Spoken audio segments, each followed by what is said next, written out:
আইনটা রবিবারে শনিবার পর্যন্ত ছিল, স্যারের সাইন দিতে পারেনি, রবিবারে হচ্ছে এই কমিশনটা। আজকে আমার ৮ম দিন এখানে। আমার যেই 5টি দাবি ছিল সুস্পষ্ট দফা, মাননীয় যুব ক্রীড়া মন্ত্রণালয়ের উপদেষ্টা মহোদয় এসেছেন এবং তিনি প্রত্যেকটি পয়েন্ট ধরে ধরে বলেছেন যে আশ্বাস দিবেন।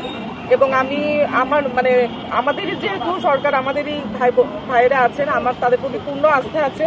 আমি আমার কর্মসূচি আপাতত স্থগিত করছি। মাগুরার ঘটনা নিয়ে উপদেষ্টা আসিফ মাহমুদ যে তথ্য দিলেন, আসিয়াকে যারা ধর্ষণ করেছে তাদের উপর কঠিন বিচার দাবি করলেন।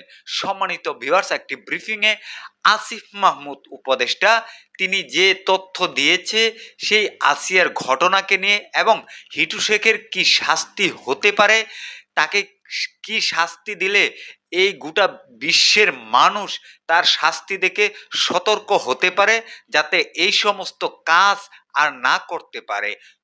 এই আসিফ মাহমুদ যে কথাগুলো বলেছে সে কথাগুলো আমি আপনাদেরকে শোনাচ্ছি। অবশ্যই ধৈর্য সহকারে সম্পূর্ণ ভিডিওটা দেখুন। দেখার পরে আপনাদের মূল্যবান মন্তব্য কিন্তু কমেন্ট বক্সে কমেন্ট করে জানাবেন। সম্মানিত ভিউয়ার্স, বেশি কথা না বাড়িয়ে সরাসরি আপনাদেরকে ভিডিওতে নিয়ে যাচ্ছি। সরকারি তরফ থেকে উপদেষ্টা কেউ যতক্ষণ না পর্যন্ত আমাকে আশ্বস্ত না করবেন আমি উঠবো না, কারণ আমরা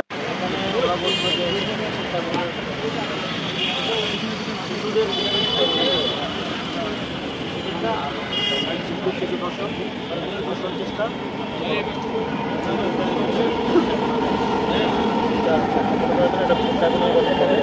সেন্ট্রালি হবে, আমাদের করতে পারবে না, যে কোনো দিকে এই ধরনের ঘটনা ঘটলে ওটা আমরা রেফার হয়ে যাবে সেন্ট্রাল।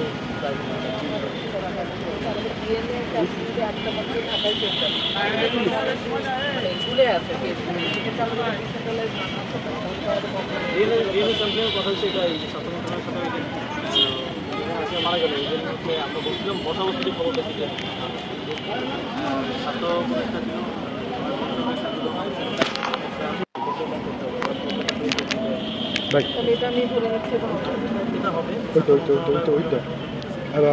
আর হচ্ছে আইনটা রবিবারে শনিবার পর্যন্ত ছিল, স্যারের সাইন দিতে পারেনি, রবিবারে হচ্ছে এই কমিশনটা।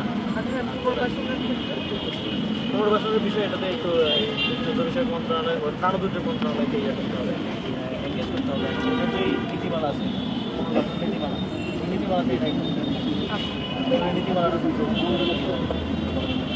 আপনি একটা কাজ যে একটা অ্যাপ্লিকেশন ওটা নীতিমালা সংশোধন করলে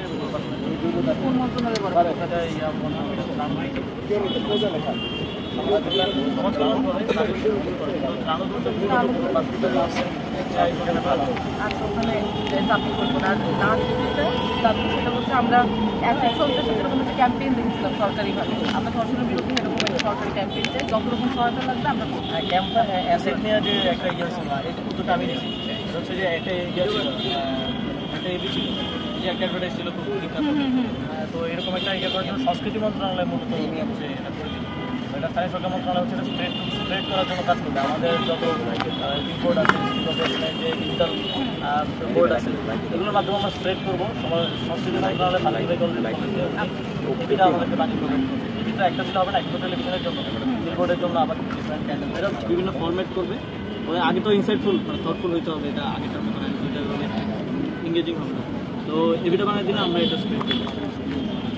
অলরেডি আমরা একটা স্প্রেড করেছি রিসেন্ট কর্পোরেশন থেকে, বেশি পরিমাণ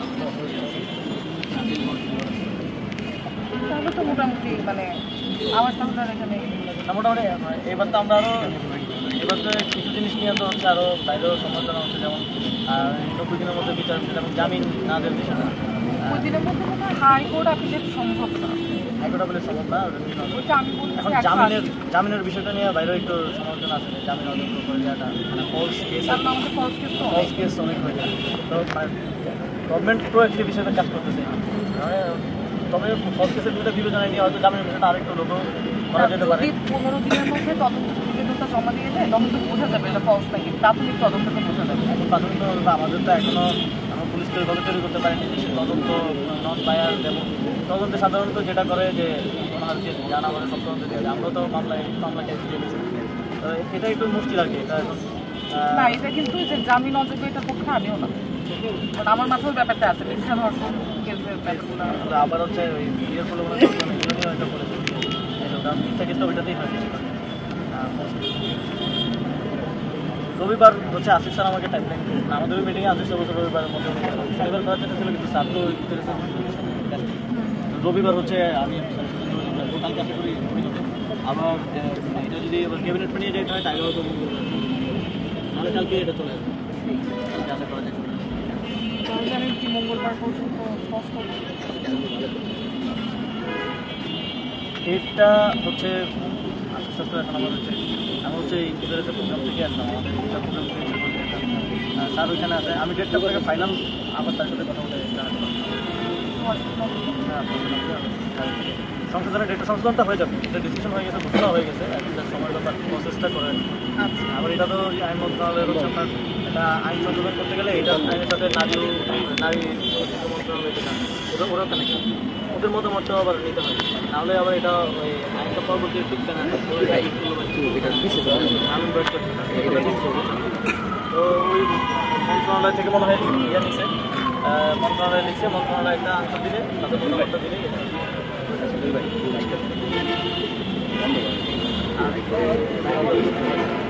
আমি 4 দিন ধরে মানে আমি অবাক হচ্ছে যে আমি এখন অফলাইন হয়ে গেলাম, মানুষ আরও আগে আগে এখানে বলতে এত হার কষ্ট। আমি তাহলে একটা লাইভে ঘোষণা দিয়ে দিই যে আমি স্থগিত করতেছি, একটু আগে আমি কষ্ট করে এটা ভিডিও করতেছেন বন্ধ করবেন। আইন মন্ত্রণালয়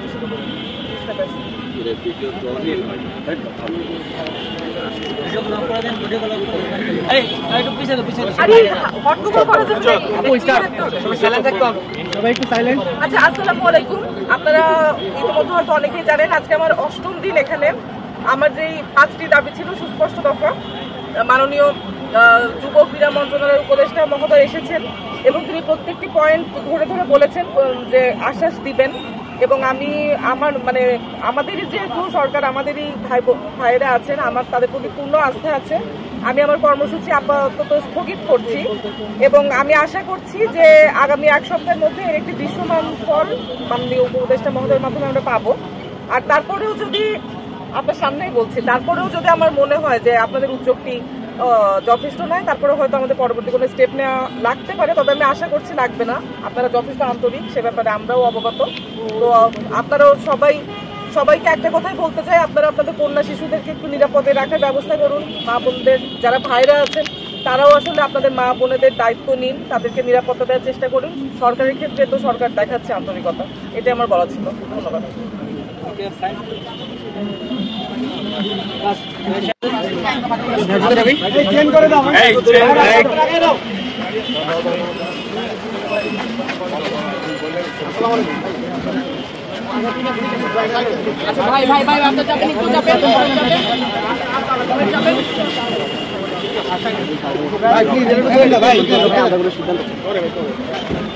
আসিফ মাহমুদ সজীব ভুঁইয়াকে দেখলাম মাননীয় উপদেষ্টা, তার সাথে কি কথা হলো এবং কেন আপনি প্রত্যাহার করলেন? প্রত্যাহার না, স্থগিত করেছি। কারণ হচ্ছে আমি আজকে দিয়ে 8 দিন লাগাতার এখানে অবস্থান করছিলাম। আমাদের বাঁকুড়ার যে শিশুটির সাথে যে ঘটনাটি ঘটেছে এবং সারা দেশে নারীদের, শিশুদের, কন্যা শিশুদের সাথে যে নির্যাতন নিপীড়ন হচ্ছিল তার প্রতিবাদে আমি লাগাতার একটি অবস্থান কর্মসূচির মানে সিদ্ধান্ত নিয়েছিলাম এবং আমার এই কথা ছিল যে আমি যতদিন না পর্যন্ত আমার দাবি আদায় করতে পারবো ততদিন পর্যন্ত আমি এখানে অবস্থান করব। তো মাননীয় উপদেষ্টা মহোদয় এসেছেন, তিনি 5টি দাবি সম্পূর্ণ করেছেন এবং তিনি প্রত্যেকটা দাবি ক্ষেত্রে স্পেসিফাই করেছেন যে কোন দাবিটি কবে নাগাদ হচ্ছে বাস্তবায়নের একটা সম্ভাবনা আছে। তো তিনি আশ্বাস দিয়েছেন এবং আমিও আশা করছি যে এই সপ্তাহের মধ্যে একটি দৃশ্যমান কিছু একটা ফলাফল হয়তো পাওয়া যাবে দাবি মানার ক্ষেত্রে।